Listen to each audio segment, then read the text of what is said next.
Hey everyone, welcome to Area 616. You probably know about the E3 that happened this week, with tons of new consoles, games, and more announced there. Everything from Xbox One X to a new Pokemon game for the Nintendo Switch. But one reveal that got a ton of headlines was new gameplay footage from the upcoming PS4-exclusive Spider-Man video game. And it looks awesome. So today I'm going to talk about just what we should expect from this game, including characters and story. I was originally going to make the whole video about all of Marvel's E3 announcements, but honestly this was really the only truly exciting thing I saw. But first things first, when's it coming out? There's no release date officially set, but we do have a new time window, 2018. I originally expected it to come out sometime this year, most likely around the same time as Spider-Man Homecoming, but it seems like we'll have to wait a good bit longer until this comes out. But in the footage we got a ton of awesome characters, including the Kingpin, Miles Morales, Genki, but most interesting to me is the villain he's fighting here, Martin Lee, and the person he's on the phone with. For those who don't know, Martin Lee is a fairly recent but super cool Spider-Man villain called Mr. Negative, who technically Lee isn't even his real name. We don't actually know what his actual name is. But basically he was a criminal on the streets developing a sort of super drug that ended up giving himself and two superheroes, Cloak and Dagger, powers tied to the Dark Force and Light Force. But this also gave Mr. Negative two distinct personalities, the kind-hearted Martin Lee and the evil, ruthless Mr. Negative. That's a pretty interesting thing I'd love to see the game explore. We do hear that Lee runs a homeless shelter, so I'm guessing this will be part of this. In the game, it seems he seeks to become Chinatown's kingpin of crime, along with his gang of demons, as they're called here. As for the person on the phone, that's actually Police Captain Yuri Watanabe, who's also the vigilante Wraith. She's also a pretty recent character who's helped Spidey fight Mr. Negative on multiple occasions, so don't be surprised if Watanabe puts on her Wraith persona in the game. We also get a lot of teases to other Spider-Man characters.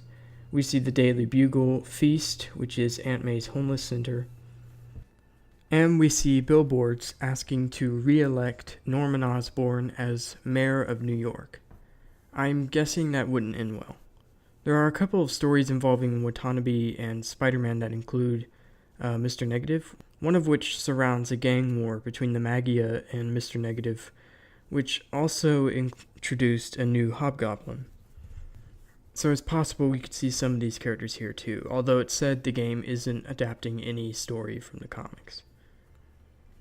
It's been said that the game will feature a lot of Spider-Man villains. Mr. Negative will be more or less the main one, but there will be others.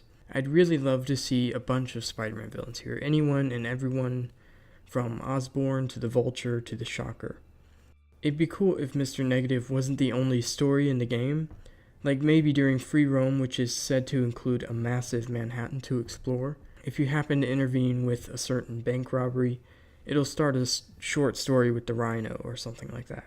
That'd be cool. However, they did say that they were looking to focus on lesser-known, underappreciated Spidey villains here, which is also really cool. He's got such a huge and awesome rogues gallery, but we always just get the same villains. Awesome villains, sure, but it'll be neat to see some underused ones here. In this game, Peter Parker is 23 years old. He just graduated college and has been Spider-Man for a while now, so he's much, much more experienced. Because of this, he also has a good bit more tech at his disposal, with him seen using a special kind of web to take an enemy out, not unlike what we see him use in Spider-Man Homecoming. I do doubt this is tech from Iron Man. I could be wrong, but my guess is this is tech Peter has built using resources provided by Horizon Labs. But that isn't the only tech in Spidey's suit. We also see his eyes moving like they do in everything now. It was also said that there was a reason for Spidey's big white spider logo, which is very unlike any costume he's worn before.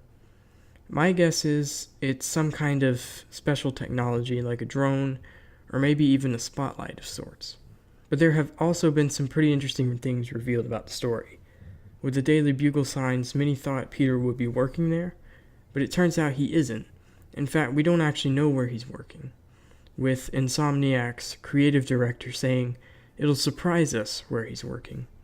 My guess is he might be working for Osborn, who's running for mayor in some fashion.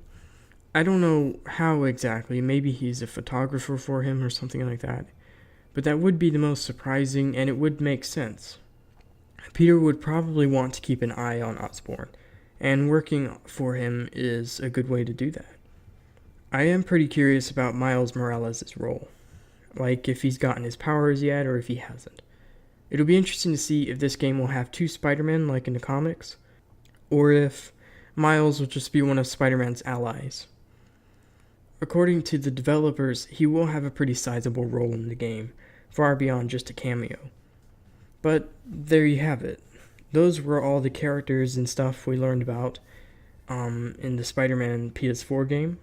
I probably missed some stuff here and there, but I think that pretty much covers all of the important stuff. So with that said, what do you guys think? Are you excited for this game? I know I am. I don't have a PlayStation 4, but at least I have some time to get one before this comes out because it looks awesome.